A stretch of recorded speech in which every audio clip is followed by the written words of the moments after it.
So Aire Valley Railway Modellers have got a Facebook page, and there you see the 3D printed little engine that's been done in 3mm to the foot scale, which is a scale where it's hard to get ready-made models.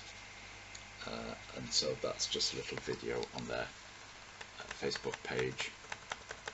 I don't know if you'll see any more pictures of the 3D modelling. There are some down here somewhere.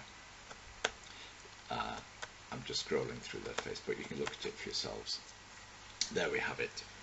So what you see then is this example of one of the members getting to grips with 3D modelling. Great, because they've had to start from scratch, and going and talking to them was very helpful for me in terms of getting some understanding of what the basics are. And there you see that shown up on their Facebook page, which I just suggest you go and look at. But here then are a couple of my shots taken on my visit there, just to see the progress that is being made on a couple of the layouts and the work going on there.